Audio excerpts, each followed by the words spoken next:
Magandang araw or gabi sa ating pong mga kababayan dito at sa abroad dahil kasama po ang ating mga kababayan sa ibaing dagat na araw-araw po ay ating binibigyan din ng mga development po na mga nangyayari sa ating pamahalaan. Okay? Ang ating pong pag-uusapan ngayon, magandang balita ito. Simula po ngayong araw na ito ay lalabas na ulit si Pangulong Marcos after 1 week. Dahil nga po siya ay na-COVID. So yun ang magandang balita. Safe na siya, wala nang problema ayon sa mga doktor. Pero siyempre, bago natin ipagpatuloy yan at iba pa, muli ko po kayong inaanyayahan. Magtulungan po tayo. Huwag kayong makalimot dun sa hindi pa ho nakakapag-follow at subscribe dito sa channel na ito. Mike Abe Opinions. Click ang notification bell. Like and share na rin po ang mga video. Ngayon itong video ito at iba pang mga videos dito para po sa ating mga kabayan dito at sa abroad. Okay. Isa nga sa ating pag-usapan nga po itong magandang balita. Simula ngayong araw na ito, pwede na uling makipag face-to-face meeting. Pwede na lumabas si Pangulong Ferdinand Marcos Jr. after 1 week na siya ay nagpahinga or hindi mo na lumabas dahil sumunod sa health protocols. After din na siya ay tamaan ng COVID-19 noong last Friday. Kaya ngayong araw na ito, lalabas na siya at ito'y magandang balita. Tuloy-tuloy nang maaasikaso ang maraming mga dapat gawin. Una, ito pong paghahanda para sa unang State of the Nation Address or SONA. Yan po ay gagawin this coming July 25, last Monday ng month na ito. Malapit na po kasi ilang araw na lang. Mahalaga pong kumpletuhin na kung ano yung unang laman o laman ng unang State of the Nation Address. Pangalawa na napakasensitibo na binabalangkas ay itong proposed budget for 2023. Kasi after po ng SONA ng last week nitong July, by August dapat maisumiti na yung libro ng proposed budget ng economic manager para for approval ng Kongreso at ng Senado. Alam naman natin ang paggawa ng proposed budget nagsimula pa ito noong January. Sa nakaraang administration, nagtapos nga noong June. So, ang pagpinali or pag-aayos, pag-final ng lahat ng proposed budget ay inabot na ng Marcos administration. Kahit wala pang isang buwan, pero kailangan nilang ayusin ito bago matapos ang month na ito para next month ay maisumiti na. Maraming bago, katulad ng proposed budget ng Department of Education. 27% ang in-increase. 800 billion ang kailangan niya. At mayroong mga ibang departamento at bureau na talagang lalagyan din ng budget. Kung hindi ako nagkakamali, baka umabot ng mahigit na 5 trillion ang maaaring propose na budget. More or less. Kasi ngayon, mahigit na 4.1 trillion kung hindi ako nagkakamali. So dadagdagan yan, baka umabot ng mahigit pang 5 trillion ang proposed budget. More or less, para ho sa 2023 ang pinag-uusapan. Kaya dalawa po itong mahalagang ito. Yung paghahanda ng Pangulo para sa kanyang SONA, paghahanda ng Office of the President, ng Economic Manager, ng proposed budget para sa susunod na taon. Maliban dyan ay yung marami po na mga gagawin.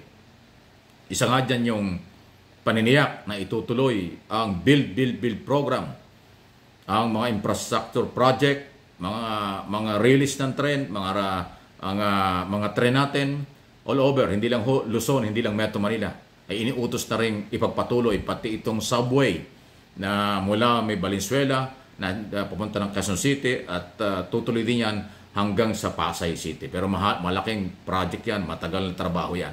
Ilan lamang po yan sa napakahalaga na gagawin ng ating pamahalaan at ng ating Pangulo matapos nga ang 1 week na kanyang pag-iingat para hindi siya makahawa at mahawa nitong COVID dahil nga siya nagpositibo. So ngayong araw ito ilalabas at yan na ho yung mga pag-uusapan.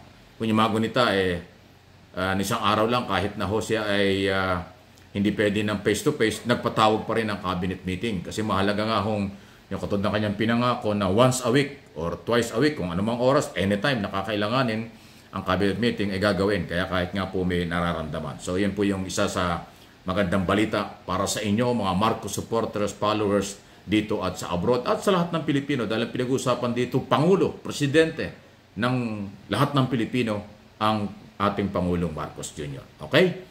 Isingit na rin natin, pangalawang issue ay itong gawain at kakaharaping mga problema at aksyon ng Department of Migrant Workers, DMW, ni Secretary Susan Ople. Nakausap ko nga po yan sa television at sinabi niya marami talagang problema pero serious na ang kailang mga coordination sa ibang department at kung paano aksyonan. Ang pinakamagandang balita, nagtayo na po ng department ang DMW ng command center diyan po sa Gusali, sa loob ng building ng Philippine Overseas Employment Administration, POA building, yan sa may Ortigas. Malapit sa Ortigas Center, EDSA. Diyan ang command center na tatanggap ng lahat ng request o reklamo ng mga Pilipino overseas na nagtatrabaho sa abroad. Yung inyong mga kamag-anak ay pwedeng personal na magpunta sa POA, yan sa command center na yan, para himingi kayo ng tulong. Halimbawa, may mga sakit, mga expired na yung kontrata, gusto na makauwi ng inyong mahal sa buhay, diyan kayo lumapit, tutulungan kayo. Halimbawa, huwag naman sana, may namatay kayong kamag-anak sa abroad, hindi pa rin makadala rito mga labi, yan din ang tutulong sa inyo. Ano mang problema, kaya nga command center, yan ang unang itinayo ng DMW, ayon kay Secretary Ople. Good news yan. Dahil nung araw, hindi mo malaman kung saan ka pupunta, kung may problema. Tuturo ka sa POA, tuturo ng POA sa OWA, tuturo sa embassy. So, paikot-ikot. Ngayon, isa na lang. Kaya nga Department of Migrant Workers, yan ang tutok niya sa lahat ng mga Pilipino sa abroad. Isa rin ho sa binanggit niya sa akin, sabi ni Secretary Ople, at na-report ko rin sa kanya, pinarating ko sa kanya ang problema ng mga OFW diyan sa Polo, yung Philippine Overseas Labor Office na hindi ko naman nila lahat, marami diyan pasaway. Ayaw tumulong, mga antipatiko raw, yun ang sinasabi. May mga gano'n na mga sinasabi. Kailangan daw ho ay ayusin yan. Magkakaroon ng orientation at pagsasabihan daw niya ang lahat ng mga taga-polo. At malalim na ho ang coordination ngayong ginagawa between Department of Labor, OWA, POA at saka Department of Foreign Affairs para mailipat lahat sa DMW ang pangangalaga at pag-aksyon sa lahat ng problema ng OFW. Kaya ko ito itinatalakay, guys, alam ko, nakakarating po sa akin. Nag-chat kayo, nag-PPM kayo nagko-comment kayo sa vlog na ito ng inyong mga hinaing at reklamo. So, yan ho, may pag-asa tayo. Nangako naman siya na ano man ang problema at may pagkakataon, pwede namin maiparating sa kanya. Gusto niya ay maging malalim ang coordination ng media at saka ng kanyang opisina para ho mapabilis ang communication at aksyon na dapat nilang gawin after matanggap nila ang mga reklamo ng OFW. So inuulit ko, hindi yung inyong mga kamag-anak dito sa Pilipinas, ang pwede niyong utusang magpunta doon sa POA building, nandun ang command center.